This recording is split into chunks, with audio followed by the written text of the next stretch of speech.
Ahoy and welcome back once again to I Like Watches. For those of you new here, my name's Gary. I like watches. You're here watching this, so I'm pretty sure you like watches too. In today's video, I have a very cool new release to share with you. It's from one of my favorite micro brands, Nezumi. I've featured a few Nezumi watches on my channel over the last couple of years, and I don't think there's a bad looking watch in the lineup. But this one has always been my favourite. I think David's nailed the design of this particular model. It's hard to pinpoint exactly why it looks so good. It's a combination of elements, I think. It sings to me, this one, for sure. And a few moments ago, I referred to it as a new release. This model's actually been around for a little while. In fact, this is a version 3. But there are some very cool new colour options, limited to 300 units with this particular version, and given it's a Mark III, we should expect it to be the best yet, most refined, best made version of the Aviera GMT. I'll run through all the changes from the Mark II in a moment, but first let me show you the 3 options available. I have the watch that will remain in production, so it's not being limited. The AA3 102, the most conservative one. Still very striking though, isn't it? I love the colours used. I always end up talking about colours whenever I'm showing a Nezumi watch, but it's because I find their colour palette so appealing. It just resonates with me. The GMT hand is fantastic. All the hands and markings contrast well against the dark dial, and the hands appear to float because the base, well, it colour matches the dial. And who doesn't love a 3, 6, 9 and 12 on a dial? I'm getting distracted. Let me get back to the versions. So this is the standard watch with a typical lume display and a steel case. The AA3 133 is a little less conservative, especially when the lights go out. More lume, more colour, and a DLC coated case. This one is limited to 300 units. And then you've got the third watch, the AA3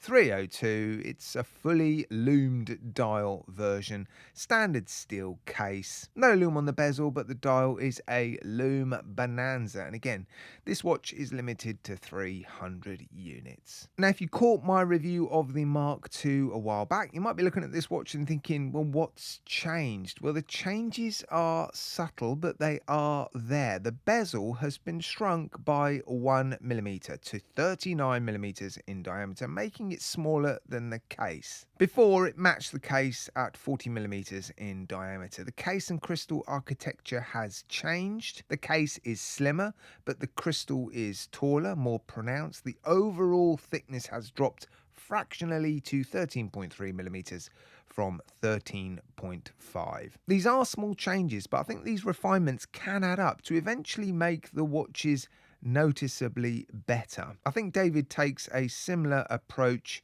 to Porsche with their 911 designs. Small incremental changes stop the design from becoming unrecognizable over time, but keep it modern and updated. Now, I can't believe I've waited this long to say these words. It's a true GMT. That term seems to trigger a few people for some reason. Not sure why. They like to shout at me in the comments, all GMTs are true GMTs. For the rest of us, we just know that term to mean that when you adjust the hands, the hour hand is the adjustable traveler's hand, not the GMT hand. I don't think I'm explaining that very well, but you set the GMT hand to your local time using the second position on the crown, and then as you globe trot, you adjust the smaller hour hand to your local time. This smaller hour hand also controls the date complication if there is one. This movement has a date complication built into it,